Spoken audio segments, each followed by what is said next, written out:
అందరికీ నమస్కారం. ఈరోజు ఆర్ట్స్ అండ్ సైన్స్ కాలేజ్ నుంచి మన కలెక్టరేట్ వరకు బహిరంగ ర్యాలీ నిర్వహించడం జరిగింది.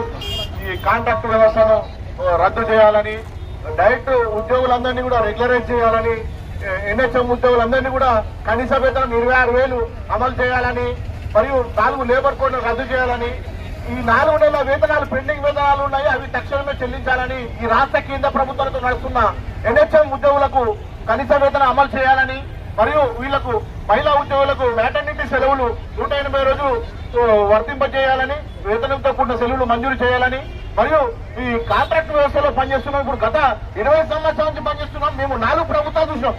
ఇప్పటికీ టీడీపీ ప్రభుత్వం చూసినాం, కాంగ్రెస్ ప్రభుత్వం చూసినాం, అంత ముందుకు బీఆర్ఎస్ ప్రభుత్వం చూసినాం. ఇది మళ్ళా కాంగ్రెస్ ప్రభుత్వం. ఈ 4 ప్రభుత్వాలు మారినాయి కానీ మా జీతాలు మన తలరాత అయితే మారుతలు.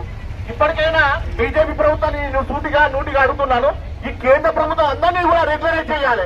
ఎవరైతే 10 సంవత్సరాలు 20 సంవత్సరాలు చేస్తున్నారో వాళ్ళు రెగ్యులరైజ్ చేయాలని నేను ముఖ్య డిమాండ్ చేస్తున్నాను. మరియు ఈ కాంట్రాక్ట్ పనిచేస్తున్న వాళ్ళని కొంతమందిని అవుట్ సోర్సింగ్ లో ఉద్యోగులకు తెలియకుండానే పంపించారు.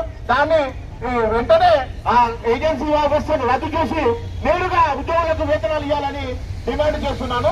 రామా రాజేష్ ఖన్నా, రాష్ట్ర ప్రధాన కార్యదర్శి, NHM contract and out sourcing employees union.